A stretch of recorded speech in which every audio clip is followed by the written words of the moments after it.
Վերջին 3 օրերի ընթացքում բանակում խաղաղ պայմաններում 3 զինծառայող է զոհվել։ Թեմայի շրջանակներում այսօր զրուցելու ենք իրավապաշտպան Ժաննա Ալեքսանյանի հետ, ով տարիներ շարունակ զբաղվում է հենց նմանատիպ գործերի բացահայտմամբ։ Տիկին Ալեքսանյան, փաստորեն ապրիլյան պատերազմից հետո կարծեք թե անկում էր նկատվում բանակում խաղաղ պայմաններում ինքնասպանությունների, սպանությունների թվի հետ կապված վերջին օրերի վիճակագրությունը ցույց է տալիս այլ պատկեր, դուք հասցրել եք ուսումնասիրել ընդհանրապես ինչի հետևանքի այս ամենը եւ ինչի սա կարող է հանգեցնել։ Նախ ուզում եմ ցավակցել զոհվածների հարազատներին եւ ձեր այն դիտարկումը, որ անկում էին ապրել, ես այդ կարծիքին չեմ։ Ընդհանուր առմամբ իր մարտական ինչ որ դեպքեր էին լինում, մարտական լարվածություն սահմանին, իհարկե նախորդ տարիներին մենք նկատում էինք նվազում ինչ որ չափով, բայց հիմա երբ մենք ապրիլյան այդ օրերին ունեցել ենք 100-ից ավելի զոհեր եւ ունենալ նաեւ ներքին ոչ կանոնադրային հարաբերությունների արդյունքում զոհեր, սա ուղղակի, չգիտեմ, այն էլ այս 3 զոհ իրար հետևից։ Արդեն իրեւ մեկը բացահայտվել է, որ սպանություն է եղել։ Գիտեք, եթե բացահայտումներ լինեին, այս անպատժելի վիճակը բանակում կվերանար։ Ամբողջ խնդիրը նա է, որ անպատժելիության մթնոլորտի արդյունքում է այս ամեն ինչը։ Ես հիմա ուզում եմ անդրադառնալ այն հարցին, որ մահվան դեպքերի մասին տեղեկությունը հայտնում է քննչական կոմիտեն։ Սա ուղղակի նոնսենս է, ինչպես կարող է քննչական կոմիտեն հայտնել մահվան դեպքի մասին։ Տարիներ շարունակ սա արել է պաշտպանության նախարարությունը եւ ուրեմն պետք է շարունակի։ Երևում է ինչ որ ներքին պայմանավորվածություններ կան եւ ամեն ինչ գնացել է քննչական կոմիտեի վրա, սա նշանակում է պատասխանատվությունից խուսափել։ Այսինքն պաշտպանության նախարարությունն է փորձում պատասխանատվություն։ Այո, ես կարծում եմ, որ այո, եթե մենք 3 կարդում ենք, օրինակ լրագրում ես կարդացի, զոհվել է պայմանագրային զինծառայող, Արծրուն Հովհաննիսյանը սա հաստատում է, բայց ոչ կա անունը, ասում են սպասենք քննության արդյունքներին։ Ինչ քննության արդյունք։ Դեպք է պատահել Զորամասում, սա միայն կարող է հայտնել պաշտպանության նախարարությունը։ Քննչական կոմիտեն երբ պետք է հայտնվի դեպքի վայրում, ինչ արդյունքի մասին է խոսքը։ Դեպքի մասին է պետք հայտնել, եւ սա շատ կարեւոր բան էր, որը անում էր տարիներ ի վեր պաշտպանության նախարարությունը, հիմա կարծես հրաժարվել է, հա, այդ, որովհետեւ մենք տեսնում ենք զոհվել է պայմանագրային զինծառայող նախորդ ուրեմն օրը, բայց ամսի 6-ին է դա հայտնվել մամուլում եւ չկա անունը, մեկ էլ հանկարծ տեսնում եք իրենց նախընտրելի լրատվամիջոցներում արդեն քննչական կոմիտեն վերջապես տվել է այդ տեղեկությունը։ Մեկ այլ օրինակ եմ ուզում բերել, ամիսներ առաջ ինքնասպանության թերթերից մեկը գրում է. մեր հավաստի տեղեկություններով ինքնասպանություն է տեղի ունեցել, չգիտեմ ինչ որ Զորամասի, որ դիրքում։ Ո՞նց կարող է լրատվամիջոցը այդպիսի հավաստի տեղեկություն ունենա, երբ պաշտպանության նախարարությունը պարտավոր է անմիջապես հայտնել, ինչ դեպք է տեղի ունեցել եւ ինչու։ Սա առաջինը, որ ես համարում եմ, որ թերանում է պաշտպանության նախարարությունը կամ ինչ-որ պայմանավորվածություններ են փոխվել, որի մասին հանրությունը չգիտի եւ այսպիսի ինչ-որ աղճատված եզրահանգումներ է անում, նայելով մամուլը։ Չգիտեմ, ոչ մեկը չի հետաքրքրվում այս ներքին հարաբերությունների, կանոնավոր կանոնադրային հարաբերությունների զոհերով։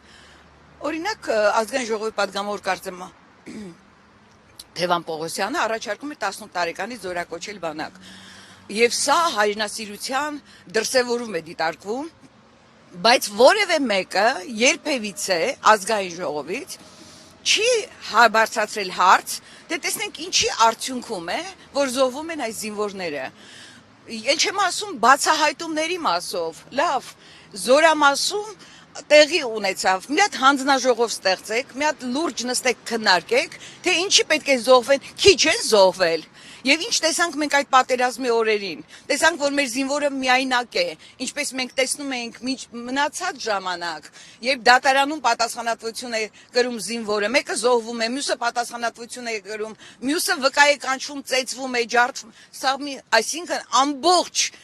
պատասխանատվությունը դրված է զինվորի վրա, կմեռնի, կապրի, չգիտեմ ինչ կան, ինչպես կարելի է, այսինքն հանդուրժել այս իրավիճակը եւ 3 օրում ունենալ 3 զոհ։ Սա մարտական գործողություններ չկան։ Դա արտագաղթ է, արդեն մարդ չկա, որ դուք զորակոչեք, բայց չի կարելի պարտավորություն ունեք պահպանելու այդ զինվորի կյանքը։ Պաշտպանությունները, այս զոհերը Տիկին Ալեքսանյան տարիներ շարունակ ուսումնասիրել եք, այդ փորձը ինչ է ցույց տալիս, ինչն է հանգեցնում այս կանադրային պարտավորությունների խախտման։ Բռնի մթնոլորտը զորամասերում։ Գիտեք ինչ, եթե քննչական կոմիտեն գետ 1 դեպ բացահայտի, չեմ ասում, որ ներսում, երբ որ հրամանատարական կազմի պատասխանատվության հարցը իսպար վերացած է, այդ նույն զորամասում կարող է 5 դեպք լինել, բայց այդ հրամանատարը մնա իր տեղում, քանի որ նրանք անձեռնմխելի են այդ հրամանատարները։ Նախ հենց անպատժելիությունը սկսվում է, եթե զինվորները գիտեն, որ նրանք չեն հրամանատարը չի ենթարկվում պատասխանատվության, ազատ են իրանց հարաբերություններում, զենք ունեն իրենց ձեռքին եւ ցանկացած մի առիթով իրար դեմ զենք են գործածում։ Սա լուրջ հարց է, շատ լուրջ հարց է, հատկապես որ մենք այս տարի ունեցել ենք այդ մեծ թվով զոհերը, որ պետք է ազգային ժողովը, ես չգիտեմ, որևէ մեկը եթե մտահոգ է այս հարցով պետք է ստեղծի հանձնաժողով կամ չգիտեմ ինչ որ հավաքվեն եւ լուրջ քննարկման դրվի, դե ինչքան կարող են այդ երիտասարդ տղաները զոհվել բանակում։ Իսկ քննչական կոմիտեի մասին, նայեք, ես ուզում եմ այս տարվա տվյալները եւ մեր հավաքագրած տվյալները եւ նաեւ Սաքունցե գրասենյակի 136 զոհ մինչեւ հունիս ամիսը, որից 100-ից մի քիչ ավել դրանք ուրեմն հրադադարի ռեժիմի խախտման եւ պատերազմում այդ 4-օրյա զոհվածներն են։ Բա մնացածները,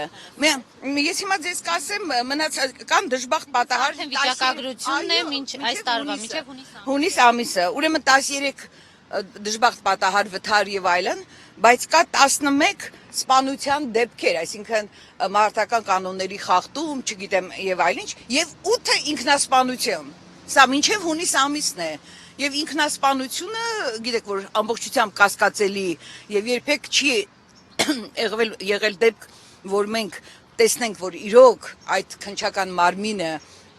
ուզում է բացահայտել, բայց չէ որ սա բանակն է հայկական, մեր սահմանները պաշտպանող, մեր զինվորն է, չէ ցույց տվեց, որ մեր զինվորն է պաշտպանում։ Բա լավ է, զինվորի կյանքի վրա դուք թքած ունեք, դուք չեք մտածում, չէ որ դա ընտանիքից է դուրս եկել, դա մարդ է, եւ դուք զորակոչում եք բանակ ամեն գնով։ Սովորաբար ասում են, որ ինքնասպանության որևէ պատճառ չկար եւ հիմնականում սպանություններն են ինքնասպանության տակ։ Գիտեք ինչ, եթե նույնիսկ դա լիներ ինքնասպանություն, որ մենք չենք տեսել այս տարիների ընթացքում, մեր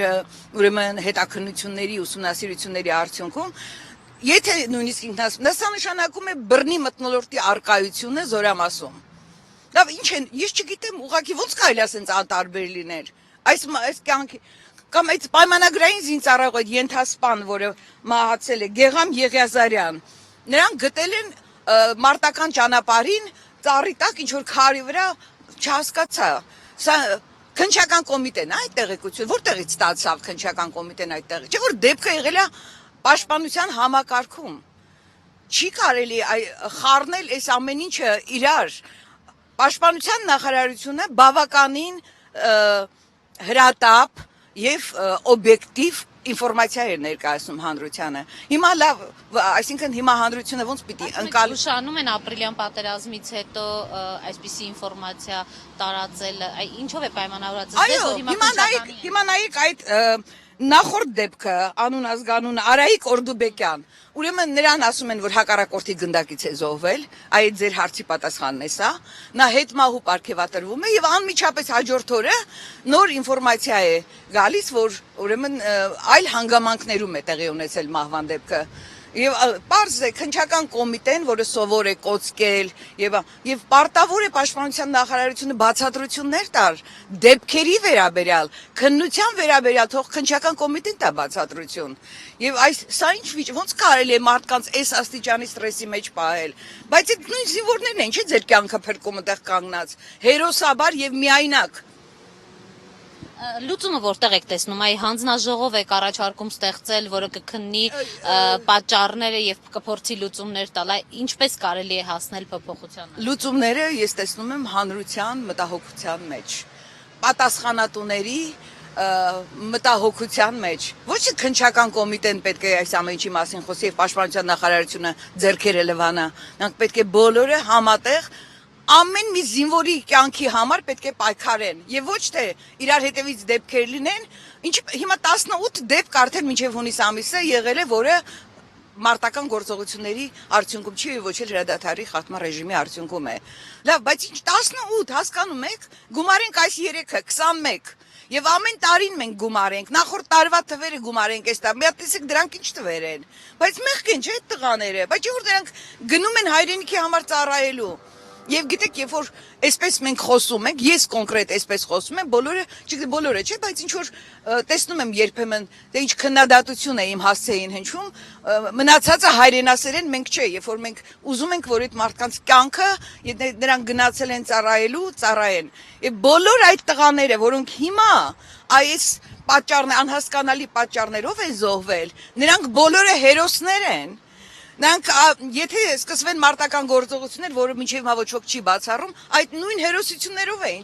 չէ՞ որ նրանք հենց այդ գիտակցությամբ են զորակոչվել մանակ։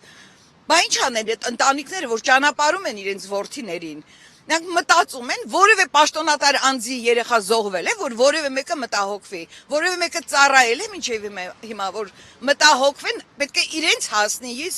չեմ ցանկանում, բայց ուղղակի չգիտես ինչ ասես արդեն։ Տիկին Ալեքսանյան, այ հետաքրքիր է, եթե ամփոփենք մեր զրույցը, այս դատական գործընթացները, որոնք սկսվում են այս սպանություններից եւ ինքնասպանություն որակումներից հետո, ինչ ընթացք են ստանում։ Այ մենք ունենք մի դատական գործ, որ ձեզ իբրև իրավապաշտպանի համոզել է, որ արդար դատավարություն է ընթացել եւ իսկապես պատասխանատվությունը ճիշտ է եղել։ Նկատի ունեմ նախադեպ ունենք, որը կլիներ նախադեպային մյուս բոլոր գործերից։ Գիտեք, հիմա նայեք, ուր է զինվորական դատախազությունը, վերահսկող մարմինը։ Մենք լսում ենք որևէ բան։ Նախկինում դեպքերի ժամանակ զինվորական դատախազը անգամ գնում էր դեպքի վայր եւ այդ քննությունը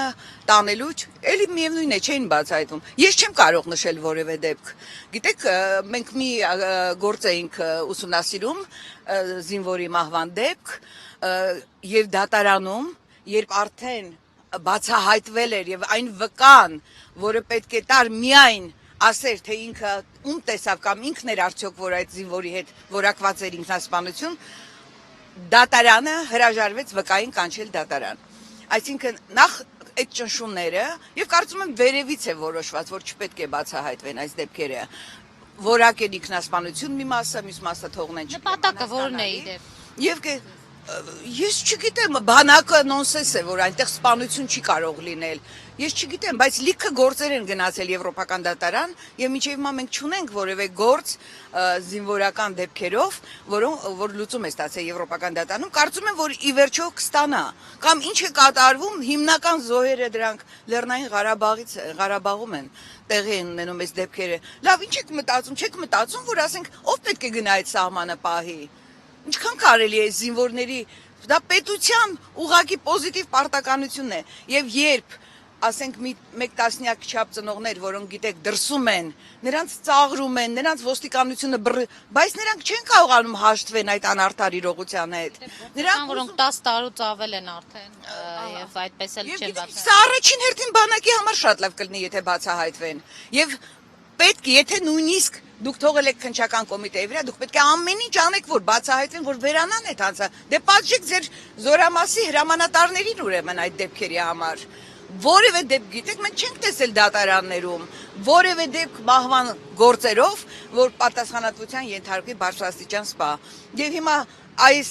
ինքնասպանությունները եւ այլն, գիտեք ինչ է տեղի ունենալ։ Հիմա եթե ընդհանրենք համաներում կիրառես, բոլորը ազատ են արձակվելու։ Այսինքն պատասխանատվություն կրող իրականում չկա։ Եվ այս զինվորը ուղակի թիրախ է, շարքային։ Կտարածվի նաև նրանց վրա համաներում հնարավորության դեպքերով ինքնասպանության հասցնել ավելի մեղ պատիժներ է սովորաբար նախատեսում եւ ես վստահ եմ, որ տարածվելու է կամ մարտական կանոնների խախտման դեպքեր, այսինքն ես չգիտեմ, այդպես են լուծումները գտնում, բայց ոչ այնպես, որ չլինեն այդ սպանությունները եւ լավ կլիներ, որ այդ հանդրությունը, որը հիմա պետք է բոլորը բանակ գնան, այն